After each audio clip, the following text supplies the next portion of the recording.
नमस्कार दोस्तों, जय हिंद, वंदे मातरम। आप सभी का स्वागत अभिनंदन है टीचर्स फैमिली, टीटी फैमिली, शिक्षकों के परिवार जायसवाल कोचिंग सेंटर पर, पावर्ड बाय शिक्षा ही प्रकाश है।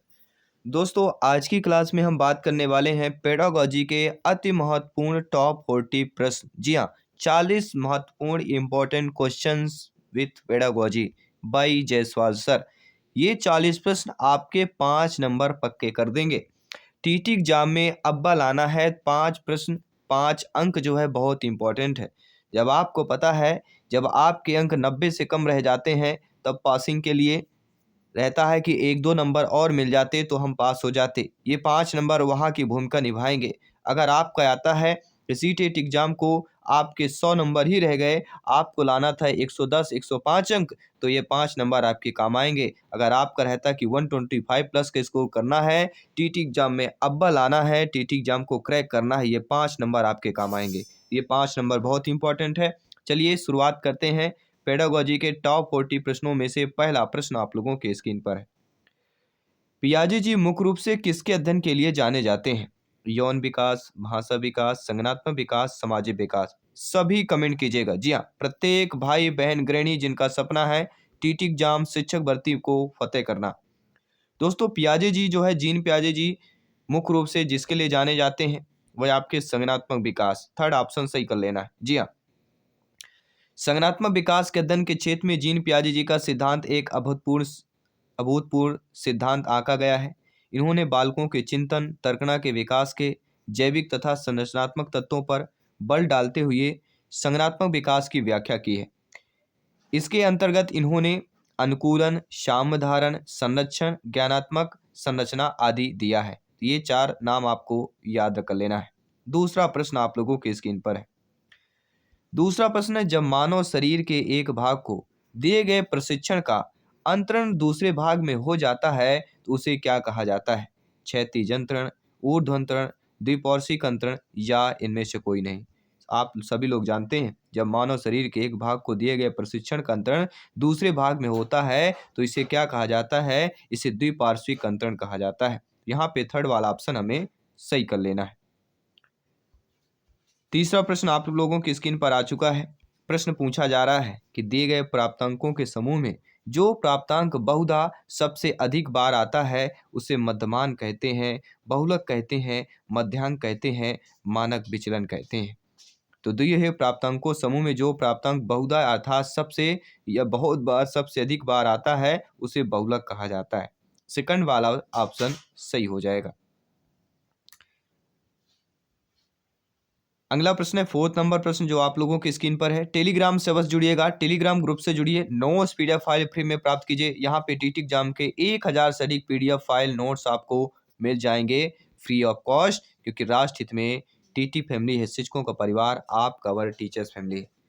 दोस्तों, अगला प्रश्न है, क्रिया प्रसूत अनुकूलन सिद्धांत का प्रतिपादन ने किया था? स्किनर ने किया था, ईपी पॉलाव ने, थांडाइक ने, कोहलर ने किया था। तो आप सभी लोग जानते हैं, जब भी क्रिया प्रसूत अनुकूलन सिद्धांत की बात की जाती है एक ही नाम आता है, क्रिया अर्थात स्किनर। स्किनर का संबंध क्रिया से है, तो ये चीजें नोट कर लेना है। पहला ऑप्शन सही हो जाएगा। जी हाँ दोस्तों, आप जानते हैं स्किनर ने चूहे पर प्रयोग करके सीखने का सिद्धांत दिया था। इसी प्रकार ईपी पॉलाव ने क्लासिकल अनुबंधन सिद्धांत दिया, ईपी पॉलाव ने कुत्ते पर प्रयोग किया था। थांडाइक ने प्रयास एवं त्रुटि का सिद्धांत दिया, बिल्ली पर प्रयोग किया। कोहलर ने सूझ का सिद्धांत दिया, बंदर पर प्रयोग किया। तो चारों ऑप्शन को आपने डिटेल के साथ जान लिया। कोई भी ऑप्शन से पूछा जाएगा आपसे अवश्य बनेगा। अगला प्रश्न है, अल्बर्ट बंडूरा इनमें से किस सिद्धांत से संबंधित है? व्यवहारात्मक सिद्धांत, सामाजिक अधिगम सिद्धांत, विकास का संज्ञानात्मक सिद्धांत, विकास का मनोसामाजिक सिद्धांत। तो आप सभी लोग जानते हैं, अल्बर्ट बंडूरा इनमें से जिस सिद्धांत से संबंधित होते हैं वह आपका सामाजिक अधिगम सिद्धांत कहलाता है। जब भी व्यवहारात्मक का जिक्र होगा, व्यवहारात्मक का जनक पूछा जाएगा, सभी लोग जानते हैं हम बात करेंगे जेबी वाटसन की। ठीक है, व्यवहारात्मक के व्यवहारवाद के जनक कहलाते हैं। और आप ये भी जानते हैं कि सामाजिक अधिगम सिद्धांत को बंडूरा द्वारा 1969 टू 71 में दिया गया। यह व्यवहार रूपांतरण के नियमों तथा संज्ञानात्मक मनोविज्ञान का संतुलित संश्लेषण है। छठवां प्रश्न, बेहतरीन प्रश्न, लाजवाब प्रश्न, सिलेक्शन वाला प्रश्न आपके स्क्रीन पर है। मानसिक आयु का प्रत्यय दिया था ईस्टर्न ने, विनय साइमन ने, टर्मन ने या सीरियल बर्ट ने दिया था? तो तो आप सभी लोग जानते हैं मानसिक आयु का प्रत्यय जो देने वाले महान आपके विनय और साइमन है। इन दोनों का नाम अवश्य लिया जाता है। मानसिक आयु के प्रत्यय के जिक्र होता है। एक कारक का बुद्धि से संबंधित प्रश्न आते हैं। बुद्धि में अगर आता है एक कारक का सिद्धांत किसने दिया, तो विनय टर्मनिस्टर ने दिया था। द्विकारक का सिद्धांत किसने दिया, द्विकारक का सिद्धांत सभी लोग जानते हैं आपके स्पीयरमैन ने दिया था। ठीक है। प्रश्न आता है बहुकारक का सिद्धांत किसने दिया, तो थॉर्नडाइक ने दिया था। ये सारे आपके इंपॉर्टेंट है। आइए बात करते हैं अगले प्रश्न की। अगला प्रश्न है जो आप लोगों की स्क्रीन पर ऑलरेडी आ चुका है। प्रश्न है कि निम्नलिखित में से कौन सा सीखने का नियम नहीं है, तनाव का नियम, तत्परता का नियम, प्रभाव का नियम या अभ्यास का नियम। तो आप सभी लोग जानते हैं निम्नलिखित में से जो सीखने का नियम है, सीखने के थॉर्नडाइक ने 3 नियम दिए थे। पहला नियम तत्परता का, प्रभाव का और अभ्यास का नियम। ये 3 महत्वपूर्ण थॉर्नडाइक के द्वारा दिए गए हैं, लेकिन तनाव का नियम नहीं दिया गया। तो यहाँ पे पूछा गया सीखने का क्या नियम नहीं है, तो तनाव का नियम नहीं है। पहला ऑप्शन सही कर लेना है। ठीक है। प्रयास एवं त्रुटि का सिद्धांत दिया था, थॉर्नडाइक ने दिया था, सभी जानते हैं। अगला प्रश्न स्क्रीन पर है। खाली स्थान संबद्ध प्रतिक्रिया सिद्धांत में पावलोव ने प्रयोग किया था। तो हम ऑलरेडी डिटेल के साथ कर चुके हैं, प्रश्न पर डिटेल कर चुके हैं। पावलोव ने किस पर प्रयोग किया, ईपी पावलोव ने कुत्ते पर प्रयोग किया, थॉर्नडाइक ने बिल्ली पर प्रयोग किया, बंदर पर कोहलबर्ग ने किया, चूहे पर स्किनर ने किया। तो ये सारी चीजें नोट करते जाना है। ठीक है। कोहलर एवं कोफा ने बंदर पर प्रयोग किया था। इनका जो जोड़ा है कोहलर और कोफा का, ठीक है, बहुत इंपॉर्टेंट है। ये जोड़ा बिल्कुल एकदम से फ्रेंड सर्किल वाला जोड़ा है, कभी न टूटने वाला जोड़ा है। चुंबक का नॉर्थ और साउथ वाला जोड़ा है। अगला प्रश्न है सूझ द्वारा सीखने का सिद्धांत का प्रतिपादन कोहलर ने किया, थॉर्नडाइक ने किया, ईपी पावलोव ने किया, वुडवर्थ ने किया। तो हम सभी लोग जान चुके हैं, इसलिए आपको प्रत्येक ऑप्शन का हम जिक्र करते हैं, प्रत्येक प्रश्न के ऑप्शन को डिटेल के साथ चर्चा करते हैं। तो सूझ द्वारा सीखने के सिद्धांत का प्रतिपादन किसने किया, कोहलर ने किया। यहाँ पे नोट कर लेना है। ये चारों ऑप्शन जो चारों मनोवैज्ञानिक इंपॉर्टेंट है। देखिए कोहलर सूझ द्वारा सीखने का सिद्धांत कोहलर महोदय ने किया था। इस सिद्धांत के अनुसार अधिगम किसी अभ्यास का प्रशिक्षण नहीं, वस्तुतः अचानक आई सूझ में होता है। उन्होंने बंदर पर इस सिद्धांत का प्रयोग किया था। अगला प्रश्न देख लेते हैं। कार्य को आरंभ करने, जारी रखने, नियमित करने की प्रक्रिया कहलाती है संवेदना, प्रेरणा, सीखना, प्रत्यक्षीकरण।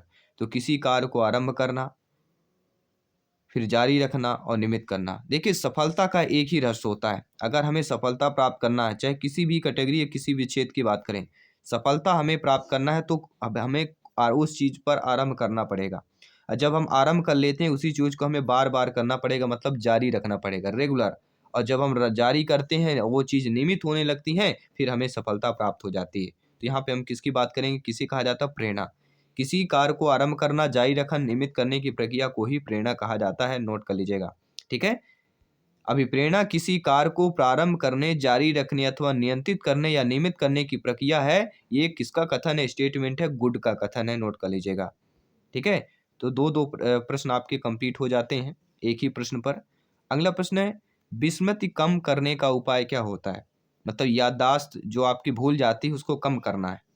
तो विस्मृति, जी हाँ, स्मृति मतलब याददाश्त, विस्मृति मानी भूलना।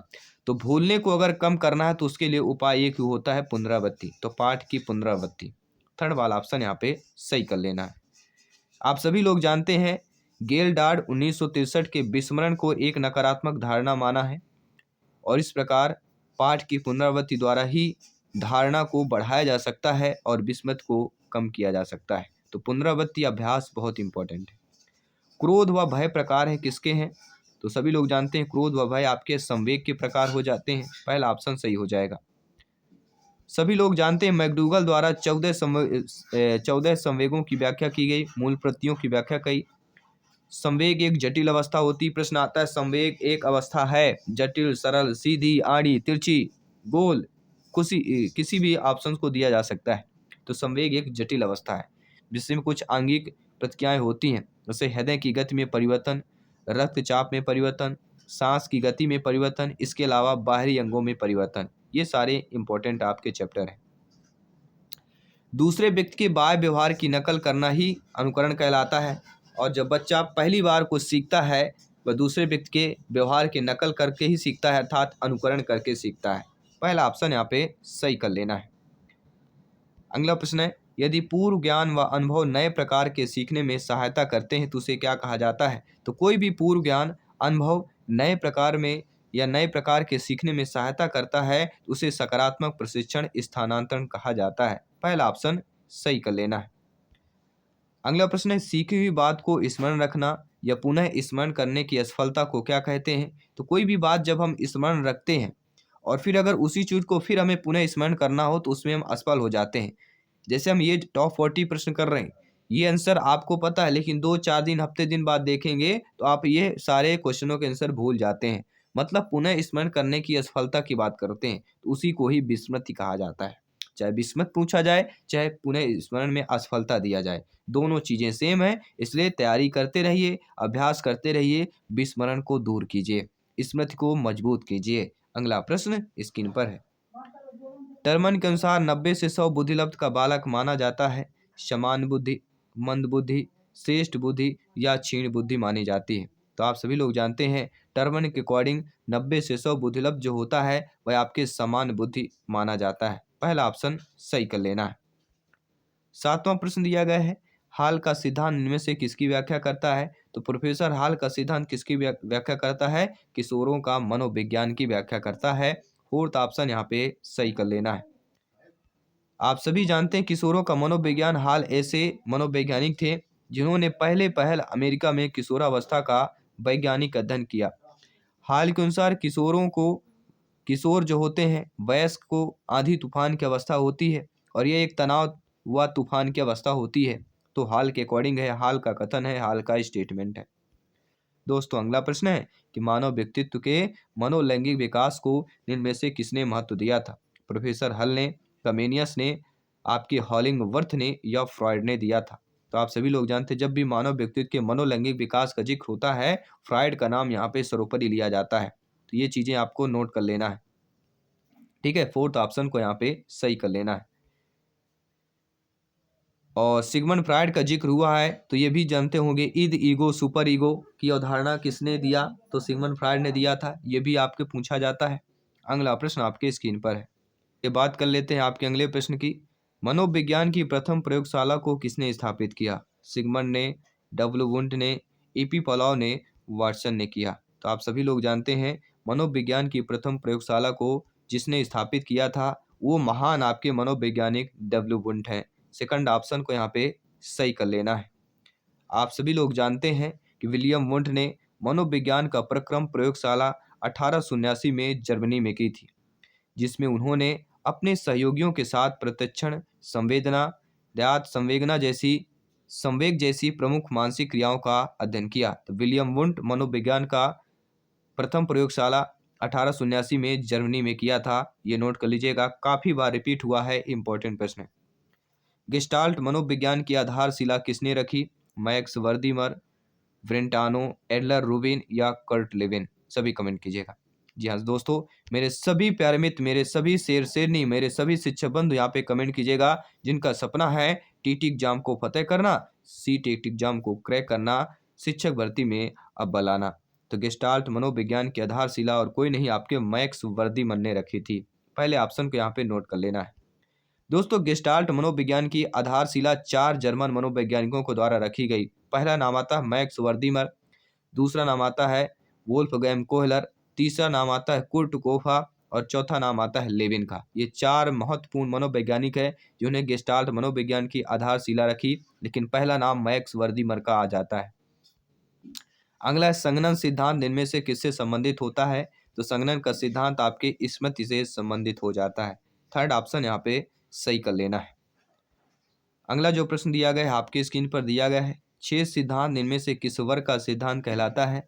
तो छेद का सिद्धांत इनमें से आपका गेस्टाल्टवादियों का वर्ग का सिद्धांत कहलाता है। छेद का सिद्धांत गेस्टाल्टवादियों के वर्ग का सिद्धांत कहलाता है। फोर्थ ऑप्शन को सही कर लेना है।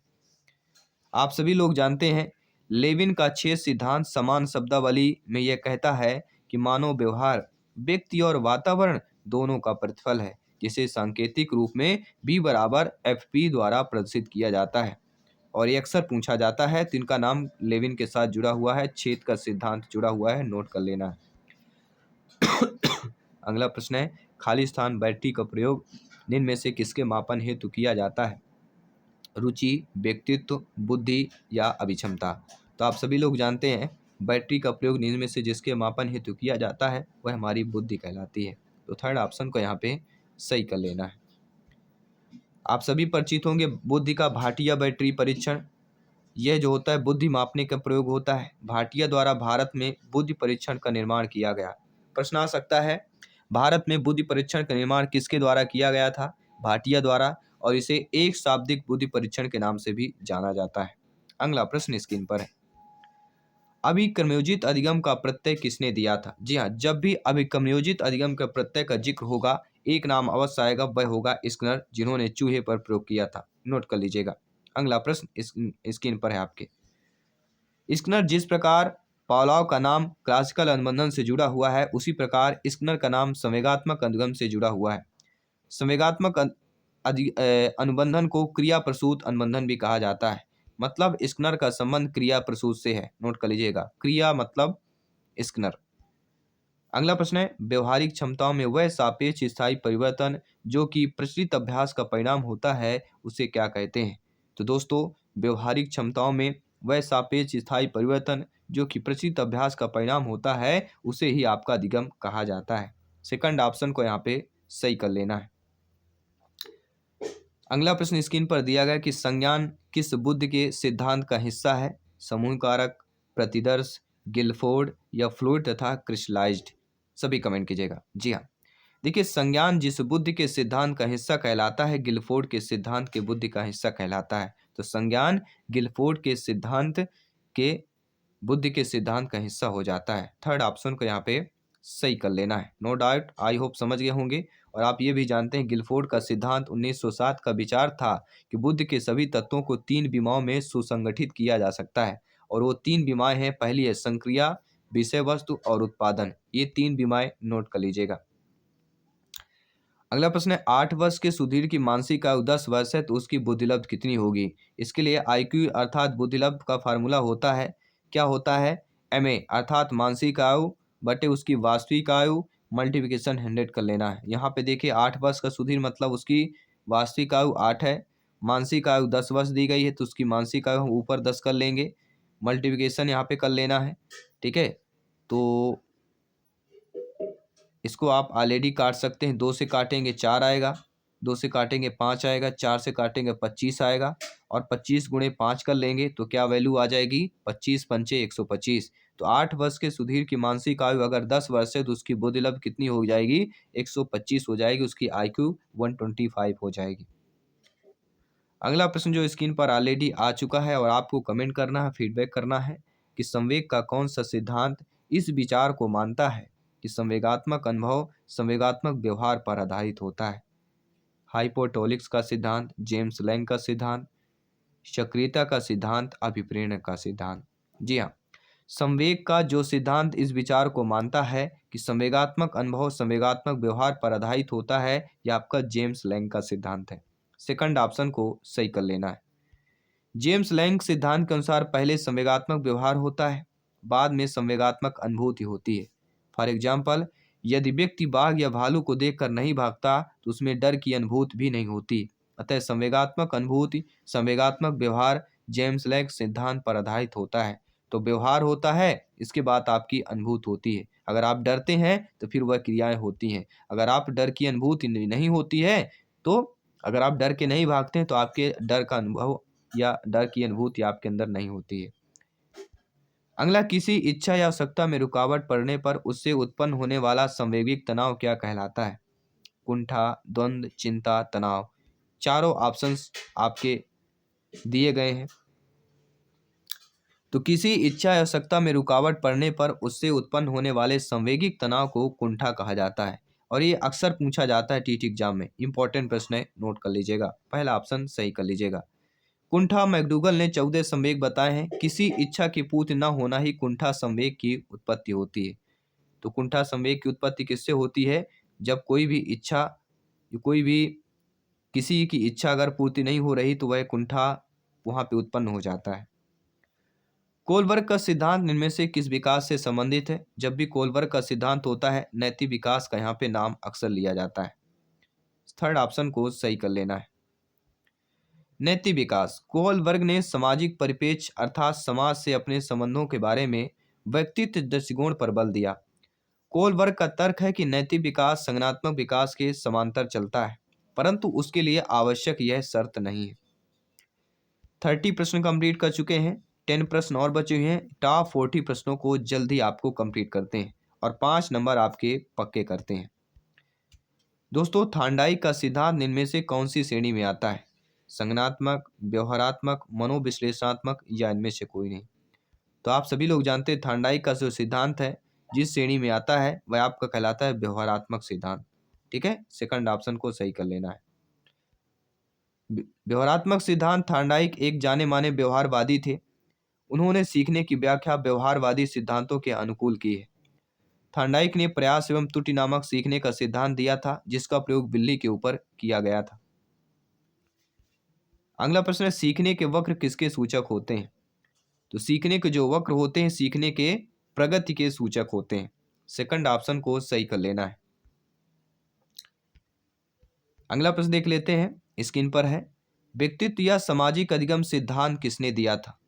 डे लर्ड, डॉक्टर लर्ड और मिलर ने, बंडूरा और वाल्टर ने, कार्ल रोजर्स ने या युंग ने दिया था? तो आप सभी लोग जानते हैं, ज्ञानी सर्वज्ञ व्याख्याता लोग हैं, कि व्यक्तित्व का सामाजिक अधिगम का सिद्धांत सभी लोग जानते हैं बंडूरा और वाल्टर के द्वारा दिया गया था। देखिए, व्यक्तित्व का जो सामाजिक अधिगम का सिद्धांत है बंडूरा से जुड़ा हुआ है, इतना नोट कर लीजिएगा। ठीक है, तो बंडूरा और वाल्टर व्यक्तित्व का सामाजिक अधिगम का सिद्धांत बंडूरा और वाल्टर द्वारा कब दिया गया? 1977 में दिया गया। तो ये सन भी आप लोगों को नोट कर लेना है। अगला है मिरर ड्राइंग परीक्षण। जी हाँ दोस्तों, मिरर ड्राइंग परीक्षण इनमें से किसके मापन हेतु प्रयुक्त होता है? बुद्धि, व्यक्तित्व, अधिगम या नैतिकता? तो सभी लोग जानते हैं मिरर ड्राइंग परीक्षण जिसके मापन हेतु संबंधित होता है वह हमारा कहलाता है अधिगम। तो मिरर ड्राइंग परीक्षण का संबंध किससे है? अधिगम से संबंधित है। ये भी आप लोगों को नोट करते जाना है। अगला प्रश्न है, खाली स्थान केंद्रीय प्रवृत्ति का एक माप है? माध्यिक, प्रसार क्षेत्र, औसत विचलन या मानक विचलन? तो आप सभी लोग जानते हैं माध्यिक जो होता है वह केंद्रीय प्रवृत्ति का एक माप होता है। तो केंद्रीय प्रवृत्ति का एक माप कौन होता है? माध्यिक। पहला ऑप्शन सही कर लेना है। आइए बात करते हैं अगले प्रश्न की जो आप लोगों की स्क्रीन पर आ चुका है।